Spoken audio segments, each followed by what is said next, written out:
नमस्कार मित्रांनो, वेल्दी पैसा या आपल्या यूट्यूब चॅनलमध्ये आपल्या सर्वांचं स्वागत आहे. आपल्या सगळ्यांना माहिती आहे की आपले आर्थिक नियोजन करणे हे आपल्या आर्थिक ध्येयापर्यंत पोहोचण्यासाठी किती महत्त्वाचे आहे. आपल्याला हेही माहिती पाहिजे की आजपासून 20 वर्षांनी आपल्याला किती पैशाची गरज आहे, आपला विमा किती रुपयांचा असला पाहिजे. म्हणूनच आजपासून आपल्याला आपली बचत आणि इन्व्हेस्टमेंट करणे गरजेचं आहे. बऱ्याच जणांना आपले आर्थिक नियोजन करणे खूप किचकट वाटते. काही जणांना तर ते कसे करायचे हे सुद्धा माहीत नसते. म्हणूनच मी आज तुमच्यासाठी हेच आर्थिक नियोजन अगदी साध्या आणि सुटसुटीत भाषेत सांगण्याचा प्रयत्न करणार आहे. जेणेकरून आपल्याला स्वतःचे आर्थिक नियोजन महिन्यातील एखादा तास काढून करू शकतो आणि आपली सर्व स्वप्ने पूर्ण करू शकतो. चला तर मग जाणून घेऊया या एपिसोडची ठळक वैशिष्ट्ये.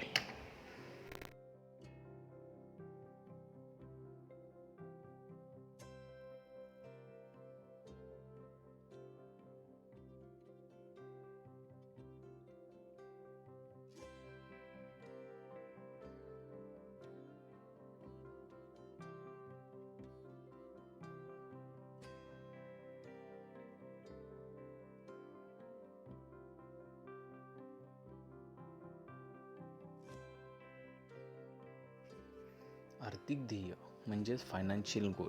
यामध्ये आपल्याला काही प्रमाणात आपले लक्ष निर्धारित करावे लागतील, ज्यामध्ये कमी मुदतीचे लक्ष, जेणेकरून आपले पर्यटन, कपडे, मुलांची शिक्षण, सण इत्यादीसारखा खर्च जो की 1 वर्षाच्या आतील असेल, अशा खर्चाचा समावेश कमी मुदतीचे लक्ष यामध्ये आपल्याला समावेश करायला पाहिजे. दुसरं म्हणजे मध्यम मुदतीचे लक्ष, ज्यामध्ये आपल्याला गाडी घ्यायची असेल किंवा घर दुरुस्ती करायची असेल किंवा 1 ते 5 वर्षातील जो काही खर्च आपल्याला माहीत असेल किंवा येणार आहे असं आपल्याला वाटत असेल, या सर्व खर्चाचा समावेश मध्यम मुदतीचे लक्ष यामध्ये आपल्याला करणं गरजेचं आहे. तिसरं येते दीर्घ मुदतीचे लक्ष. यामध्ये मुलांचे उच्च शिक्षण किंवा आपल्याला एखादं घर घ्यायचं असेल किंवा निवृत्तीनंतरचे जीवन, ज्यालाच आपण रिटायरमेंट प्लॅन म्हणतो, सर्वांच्या खर्चाचा आणि बचतीचा समावेश आपल्याला दीर्घ मुदतीचे लक्ष यामध्ये आपल्याला करणं गरजेचं आहे. यानंतरचा मुद्दा म्हणजे बचत, अर्थातच सेविंगमध्ये किंवा बचतीमध्ये आपल्याला कुठल्या कुठल्या गोष्टींमध्ये आपली सेविंग असणं गरजेचं आहे, या गोष्टींचा समावेश या मुद्द्यामध्ये होतो. सर्वप्रथम आपण रिकरिंग डिपॉझिट, फिक्स डिपॉझिट आणि PPF यामध्ये आपली बचत असणं गरजेचं आहे आणि यामध्ये केलेली इन्व्हेस्टमेंट किंवा बचत ही आपल्याला कुटुंब चालवण्यासाठी. दुसरा मुद्दा म्हणजे शेअर मार्केट. यामध्ये तुम्हाला बरेच ऑप्शन आहेत. यामध्ये आपण इक्विटी आहे, इक्विटीमध्ये आपण स्टॉक किंवा म्युच्युअल फंड घेऊ शकता, SIP करू शकता. तुम्हाला माहीतच असेल की आत्ताचा काळ हा कोविड-19मुळे खूप मंदीचा काळ आहे आणि या मंदीतच आपल्याला संधी शोधायची आहे. तुम्ही जर तरुण असाल तर तुम्ही म्युच्युअल फंड किंवा स्टॉकमध्ये इन्व्हेस्टमेंट करायला काहीही हरकत नाही. म्युच्युअल फंडमध्ये केलेली इन्व्हेस्टमेंट आपल्याला सोनं आणि रिअल इस्टेटमध्ये केलेल्या गुंतवणुकीपेक्षा नक्कीच जास्त परतावा देणारी ठरेल, यात दुमत नाही. तिसरा मुद्दा म्हणजे जीवन विमा म्हणजेच लाईफ इन्शुरन्स. जीवन विमा कोणाचा असावा, तर घरात ज्या कोणी व्यक्ती कमवत्या आहेत, कमीत कमी अशा व्यक्तींचा तरी जीवन विमा असणे आजच्या परिस्थितीला खूप महत्त्वाचं आहे.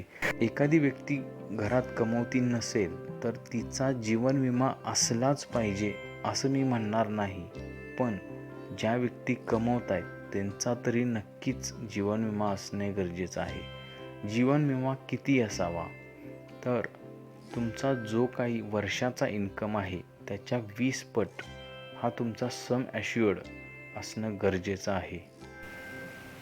चौथा मुद्दा आहे आरोग्य विमा म्हणजेच हेल्थ इन्शुरन्स.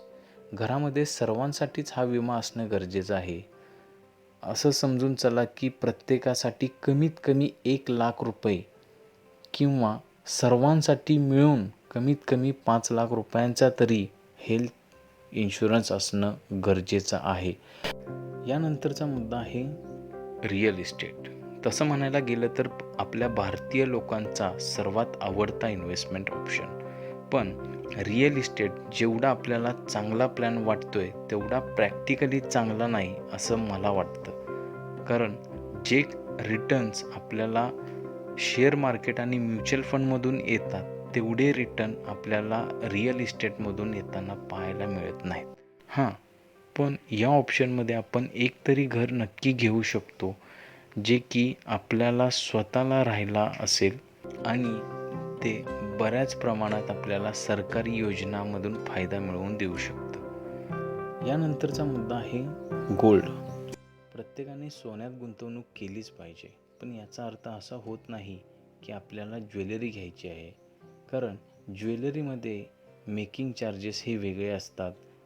तसेच जर ती ज्वेलरी आपण मोडायला गेलो तर त्यावेळचे जे डिडक्शन वगैरे असतात ह्याचे रेट्स वेगळे असतात. जर आपण सोनं हे इन्व्हेस्टमेंटसाठीच घेणार असाल तर आपल्याकडे सॉवरन गोल्ड बॉन्ड यासारखा ऑप्शन उपलब्ध आहे, ज्यामध्ये तुम्हाला सोन्याच्या किमती जेवढ्या जास्त असेल तीच किंमत मिळेल, प्लस 2.5% वार्षिक व्याजसुद्धा मिळेल.